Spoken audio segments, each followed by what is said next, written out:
we're going to do a discussion about women and economic empowerment, and I'm going to hand over to your next host for the day. Please put your hands together for the wonderful Dr. Virginia Rivera. Yay! So happy to be here. Breaking the ice is something that I've been doing for the last almost year and a half.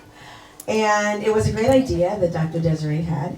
And I think that now we see the fruit of it. Now we see this group coming together, and I have to say that the majority of you will be hosts at some point. So if you're very interested in being a host of this platform, please let us know. We would love to have you. My name is Virginia Rivera, as she said before, and I am Face of Woha 2022. That is how I met Dr. Desziree, and I have a quick little story for you. When we first started this, she actually had an initiative, people nominating other women to be part of the Face of Woha. So she called me like 3 different times in like a period of 4 to 6 months, and she's like, somebody nominated you from Peru. Somebody nominated you from Argentina. Somebody nominated you from Spain.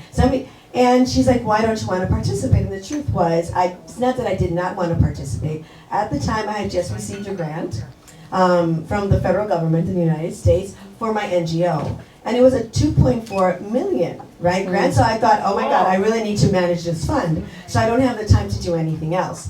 And she would continue to say, but people out there, and they're not even from your country. These are other women that you've interacted with. And I just want to say that it's the power of what we do, what we're doing right now. You are meeting women, and this is not a pure coincidence. There's a reason why you're sitting next to her. There's a reason why you bumped into her. There's a reason why you're on the same panel. Because there is a godliness about everything. And even if you're a believer or you're not a believer, there is a higher power that's uniting us here today. And I just want you to, because I feel it right now. And when we come to Face of Woha, this is not about the crown. I mean, the crown is just beautiful. It's right there. I love it. But there's weight in that crown. And it hurts sometimes, because it's very heavy. So everyone that wears a crown represents a lot of us. And there's responsibility with that crown. So it's not just about looking beautiful because you will look fabulous. But it's about what it says about you as a person. So Face of Woha really celebrates the woman that celebrates other women, that is there for other women, that wants to impact other women. In my trajectory, I have been a corporate leader, and I am so much happier as a social entrepreneur.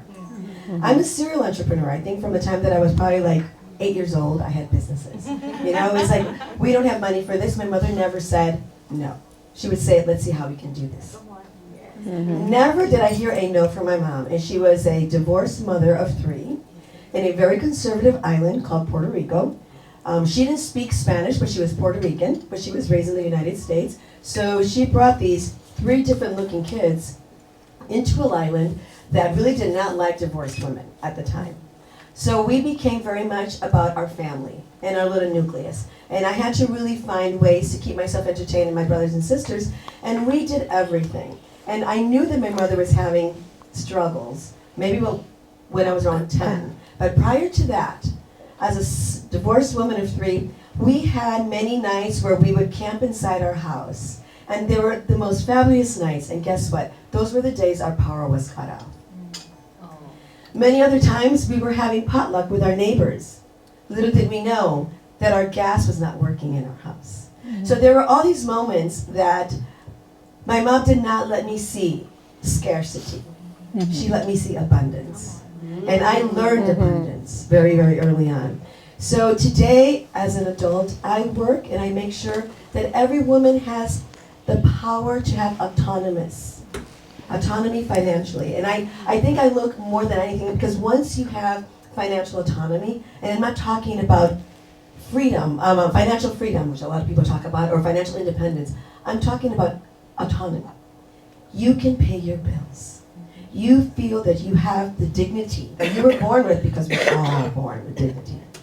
But sometimes we feel less because we can't do certain things. And money only buys cheap things, because what you can't buy with money is really what's valuable. Yeah. But we forget about that, right? Now, there's nothing wrong with wanting money. There's nothing wrong with having the ambition to be prosperous and to grow wealth. There is nothing wrong with that. But I always want to remind people that what you buy with money can be replaced. What you can't buy with money is what's really can't be replaced. And that is time, usually time that you have with your family. What does money do? It buys us freedom. Freedom to make decisions. So when I talk about autonomous finances or being financially autonomous, is that you can make autonomous decisions. Decisions that are good for you. Decisions that are good for your family. And let me tell you, many times this will save a woman's life. When you can get out of a toxic relationship or a toxic job, or you can move your kids from a toxic environment because you can do it, because you have the means, your life changes. When you can't do that, it eats you up. It really affects your mental health because you live in here and you're constantly with this anxiety and this depression. So my job today and for the last 10 years is to help women find that product or service that they can actually sell as a side hustle and make it become their main hustle. Because when you have this decision, when you have these options, you are in the driver's seat. You go to this job that you hate, like we were talking yesterday, because you know why you're there. I don't really like it, but I know why I'm here. They don't control you. You control your situation. Because you know you're not going to be there forever. When you feel that you have to stay there because you don't have a way out, it starts to eat at you. And it eats at your health. So I just want you to put your head on today of thinking how I can become financially empowered. We're going to be talking about economic empowerment for women. Empowerment is a buzzword, right? Please come in. Join us. Welcome, ladies. Welcome. Okay, we start with you. So I just want you to put your economic empowerment hat today and realize that empowerment, we're all empowered. We're all empowered. We all have power within us. It's just lighting that power up. So I'm going to start this conversation. I'm going to start with Amanda, right? Because she has to leave. So, unfortunately we won't have her for very long, but we want her important conversation. So what I just explained and how important this is, I would like you to tell me, what do you think is the key thing that women have to do in order to become financially or economically empowered? Thank you. Well, thank you for having me, Dr. Desziree, and I'm really honoured to be here in a room with all these unbelievably powerful women and beautiful women at that. My name's Amanda Frolick. I'm a dynamic and fun-loving educator who influences preschool children how to be healthy and active from an early age through high-energy activity to music. And my journey of entrepreneurialism is the ups and downs and the roller coaster ride. And boy, it's not been easy. I just truly believe that being an entrepreneur, you need to believe in yourself. You need to just, don't be afraid to ask for what you want, go straight to the top. And it's not easy. And I just feel I'm at the stage of my life now where I want to leave a legacy. I am creating an animation TV series that's going to hopefully change the world and tackle childhood obesity. So for me, I think like Michelle Obama says, success is not about how much money you make, it's about the lives that you change. Mm-hmm. But I really do believe that as women, we just stay strong, we just keep going, keep smiling, keep trying, as I say, believe in ourselves. And for me, that would be my best advice. I want to ask one question for you, one more. Here. I speak loud, but let me. Amanda, when did you find out, because this is really interesting, that you were going to become this celebrity child's producer? Because this is something very different, and you discovered this talent in you. So how did this happen? And I think it's really important that we all see that we don't all have to do the same thing. Yeah. Well, it was really interesting. I went on a business course about 20 years ago, and it was all about status and celebrity. And at the time, I had entertained for David and Victoria Beckham at their World Cup party. Yeah. And I was thinking, all these people in this room have probably made more money than me. But they said to be successful were 5 things. And this is the only business plan I've ever had. And it was 1, be the star of what you do. Hello, I'm Action Amanda, I've created me as a brand. 2, have a great website, reports written about you, white papers. I do a lot in Parliament because we're trying to find a cabinet minister in Parliament so that politicians put children first in health, tackling obesity and education. The third one was write a book, become the authority, gain good PR, and the fifth one was work with celebrities. I was thinking, oh, well, if I've got the Beckhams, let's see what I can do with this. And I suppose working in London, I just started meeting these celebrities randomly at kids' parties. So I thought, you know what, I'm going to claim that stake as a celebrity children's entertainer. And for me, it's not about celebrity, it's about making a difference with children. But it really does help if you have a name to attach to your business to say that you've worked with these celebrities. It does help. So I became a celebrity entertainer. You can do anything. You just put your mind to it. Thank you so much, Amanda. I know if you have to step out, Thank you so much for it was great having you. Okay, so now my conversation is with you, and so we're going to talk about that work-life balance. You know that. So we know that we want to become financially independent or financially autonomous, and we know that AI has jumped into the bandwagon. I mean, we've had it for a while, transformative technologies, but how are you using this to make your life better and to help you balance the life that you have as an entrepreneur and everything else that you do? Okay, specifically about AI, I have issue with it. Please. So, yeah, so for me, you know, I'm of a particular season. I've been in the workforce for 48 years. So the first time I noticed I had an issue was when I saw my youngest daughter post a picture on her Facebook profile page, and I barely recognized her. And I thought, wow, okay, how does she feel about herself that she would have to do that? And mind you, she was in her, you know, late 20s, early 30s when she did that. And I teased her about it a bit, right? And obviously it was a soft spot with her that I did that, but I did ask her, and she goes, well, you know, Mom, you know, everybody's doing it. And I left it alone because sometimes mothers just have to keep their mouths shut. We all know that, right? Because otherwise they dig their heels in and do the exact opposite. So I've learned that early on. As far as AI goes, I think it has its place. And I think we need to be very cautious about not overusing it and using it as a crutch. I don't believe it's meant for grand products and things like that. I think it is a place for inspiration. I think if you're struggling and you're really stuck, yeah, go there. See what AI can give you.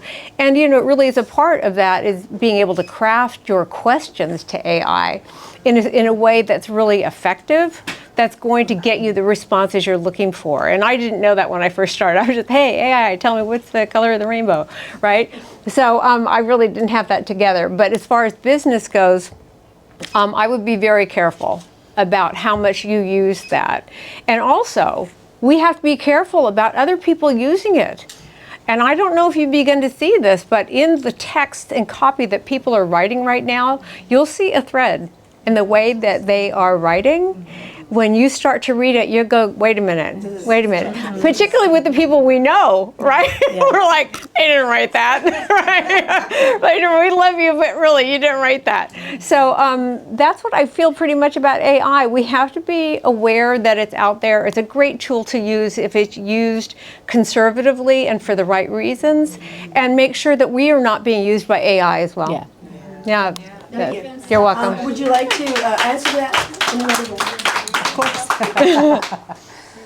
Hi everybody, my name is Diane Borman. I'm a multi-award-winning business growth expert, and I work with thousands of business owners. Mm-hmm. So not the entrepreneur, the next level business owner, the person that really wants to grow a business. AI, we have to know that it's around for many, many years to come. Mm-hmm. And the advancement that's happened in the last 10 years, we will see happen in a very short time going forward. The advancement of AI is dramatic. Use it. It's there for every person in business to use. So if you're doing something that's repetitive, use AI. Use systems. You want to save time. Your biggest commodity in business is your time. So instead of employing people all the time, you have so many systems that are available for you right now to be able to use. Do you know that business women that own their own businesses, only 2% gets funded. Mm-hmm. Why? Because we hang on to everything. Yes. We want to keep it all to ourselves. We're the only person that can make those decisions. You're wrong. Let it go. You don't need to be the person making those decisions all the time. You need to bring in tools that can help you. You need to bring in processes that can work for you. So take I and embrace it. Understand it and see where it can take you to the next level. There's definitely another level. But be really, really careful, because women-owned businesses diversify themselves so much. And that's why we often don't get to stand for one thing. So think about that before you grow your business. Thank you so much, Dr. Teresa. Go ahead. Another question? How do you use it in your business? Because I know you have various businesses, so I'd love to know how AI has affected or complemented what you do now. I only use AI for research. You know, if I want to know something really fast, I'll put it in the AI chat to find out, okay, how do you do this, da-da-da-da-da. If I'm developing this system for a government grant, what processes do I need to have in place? And that's the only reason I use the AI. Research. Quick research. Okay. So I agree with Diane, and I mean, I'm glad what you said, definitely, because we should not become ChatGPT. And it's very, very easy to know there's some words that ChatGPT uses constantly. If you see it in anything that's written, you will recognize that the person did not put the thought into it. Prompting, as you said before, is the key. Prompting the right question so you get the right information. But always make sure that that becomes yours. They, like you said, you don't want AI to own you. You own these techniques, but they do, these things, these tools do exist, and they make our lives so much easier. Once we know how to use them, it can really help us. But it would take us 2 weeks to get done. It could take us 1 day or less. So really use it to your advantage, especially for those women that have to take care of a household. Those women that have all these other hats, and that's pretty much all of us. Use it to your advantage. Using it for research is great. How long could research take? 2 weeks, 3 weeks, when you're really trying to get down into it. When you can actually use these tools, in 2 days, you're done with your research. You know, but definitely make it your own. But I mentioned AI when it comes to economic empowerment because it can help us. It can make our lives so much easier. But you don't want it to own you. You want to own it. And definitely, Diane, you said the right thing. You know, let's use it. You know, let's not leave it on the table. It's there to be used, but let's use it correctly. Jack. You can teach AI to learn your voice. Yeah. You know that? Absolutely. So, and she said in the prompts, it's absolutely in the prompts. So, if you wanted to learn your voice, you want to sit down and tell it who you are. Hi, I'm Teresa Tigo Goss. I own blah, blah, blah, blah, blah. Please ask me 15 questions so you can get to know me. And it will ask me questions. And then you can go, okay, on question 2, go 5 questions deeper. And it'll get to know you. And eventually it will get to the point where it gets your voice. My AI tells my jokes now, okay? So, because it knows me, okay? And then, it's very scary. But then you go back in. So if you're gonna do a press release, or if you wanna have a speech coming up, you can go back into that particular thread and say, using my voice, I am now going to London and I'm going to be speaking. It's a women's event. Give me 5 jokes that I would tell. Boom, boom, boom. Okay? It gets to know your voice. The other thing it'll get to do is take your voice and put it with someone else's style. Okay? So everybody in Motivation, Inspiration, Thought Leader knows about Dan Kennedy and his wonderful sales letters, right? So you can say, in my voice, I am selling this particular product, right? But I need it in Dan Kennedy's style. So it is your voice, his style letter. So there's ways you can make it humanized, but you want it to get to know you. Otherwise, it's just using the ABC alphabet of generics. Yes. That's it. Okay? That's fascinating. Yeah, I Great just add to that. Tigo, because somebody on my team took all my TED Talks. I have a vault of content that is enough to post different some things every day on social media for a year. I've written articles. I have so much. Fed all of it in. Yep. So it knows me, it knows what I wrote, and then you can ask it anything. Yep. And it's me, it's Yes. drawing from me. Yes. So it does work, it does save time. Yeah. And there's one other little trick that I'm teaching everybody now. If you have a coach or if you are a coach, when your coaching session is done, take the transcript of your coaching session, upload it into ChatGPT, and tell it to go through it in 100% full detail. Don't just say go through it. 100% full detail, and then give me a report, action items, and if there's things in there for monetizing, and monetization suggestions. And it goes, yes. Wow, very cool. Thank you so much, because that's exactly what we're talking. I mean, we don't have the time to do it, but I really want all of you to know that it's at your fingertips. Yeah. You know, and when we talk about financial autonomy and how we can make a difference in our wealth and our finances, use AI to your benefit. And like I said, I mean, we recognized it before. Don't become a machine. You don't want to sound like it. It needs to sound like you. Exactly. And it has the power to get to know you better. You know, actually to speak like you, like you just said. And definitely play with it. Yep. It takes time to get the promptings right, but please do it. And I told Dr. Desziree, we need to talk about this more. Because there's still people are so afraid, still. And it's been a while, you know, around for a while. So it's not that it's brand new. So please put your head. Now I want to talk about growth mindset, and this is part of that. How do we embrace that growth mindset? How do we step away from what we know so well, and we open up to those things that we don't know? And remember, every challenge is an opportunity. So I'm going to start with you, Linda. Okay, so Growth be mindset. specific for me. Yeah, give it to me different. So how do you expand your mind to really accept things that are probably new to you? Oh, And how do you okay. use it to your benefit and to your advantage? Okay, so first of all, I didn't introduce myself. My name is Dame Lady Linda Giangreco. I'm a serial entrepreneur, philanthropist, film producer. I have a business management consulting firm that I've had since the early 90s.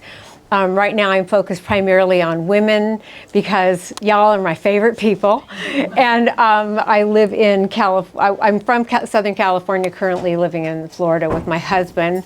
And by the way, I wanted to acknowledge my husband. He is one of those gentlemen who support women.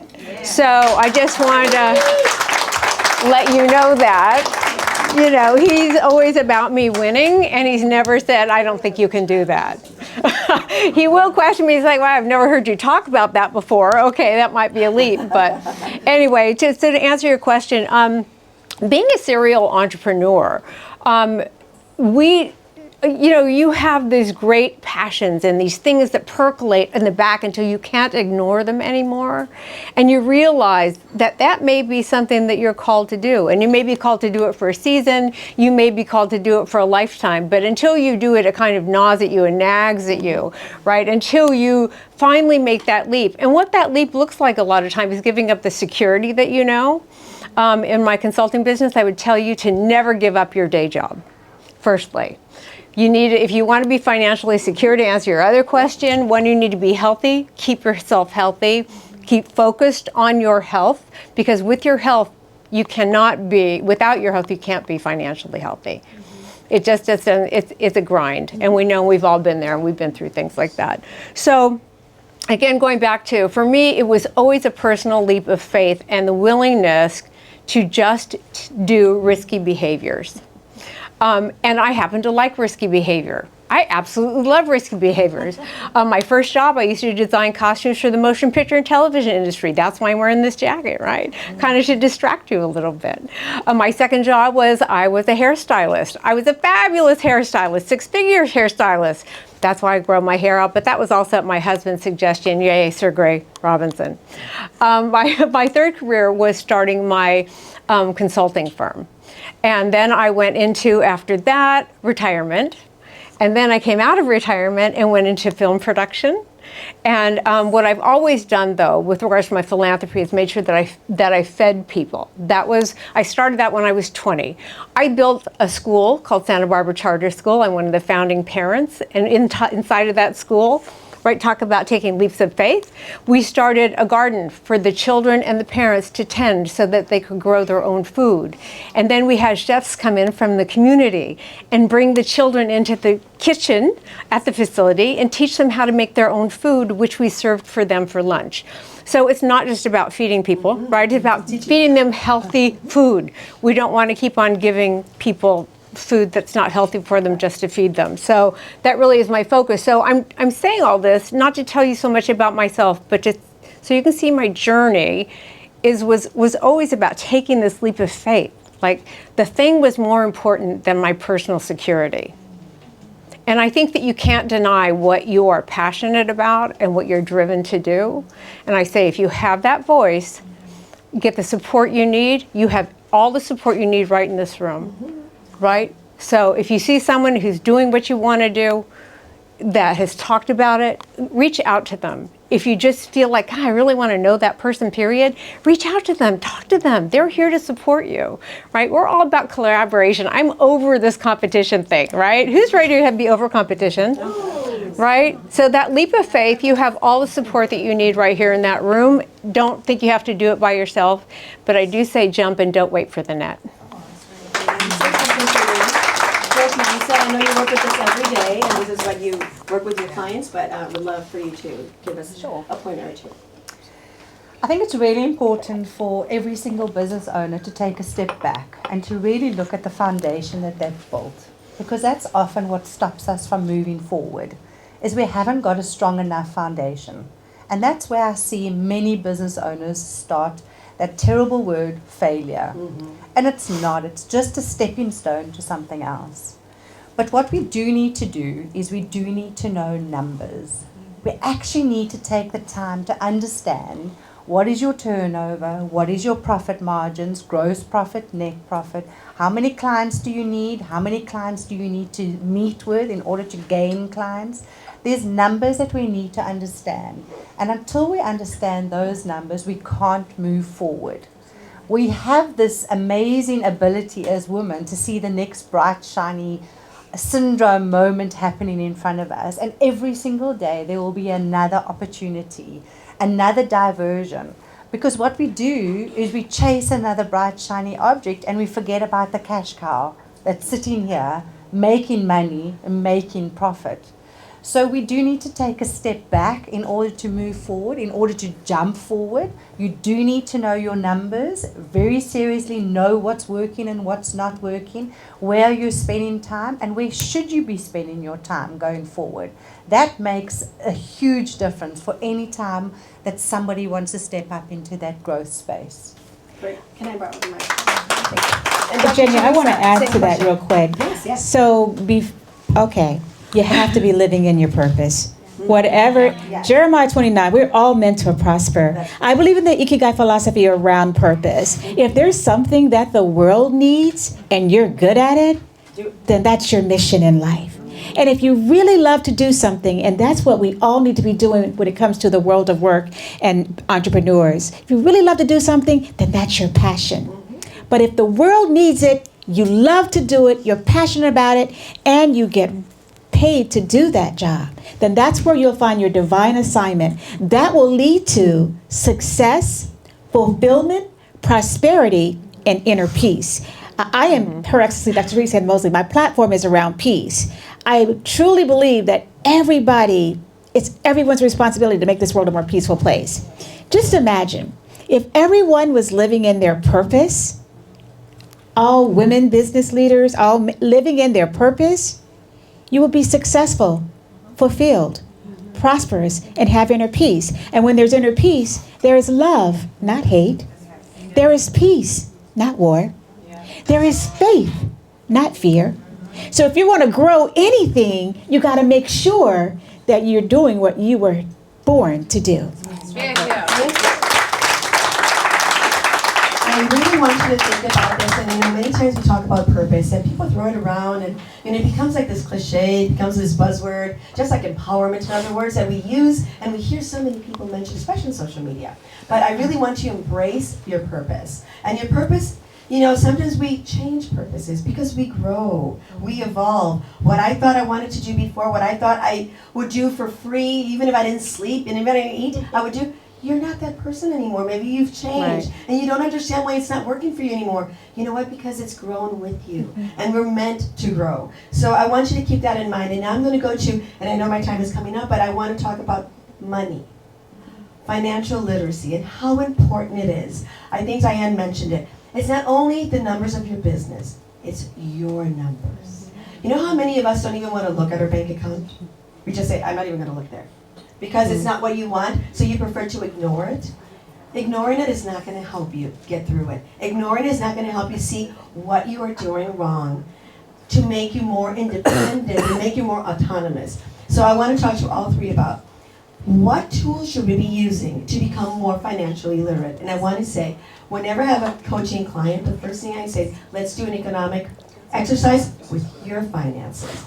And don't be embarrassed if you're $2,000 in deficit every month.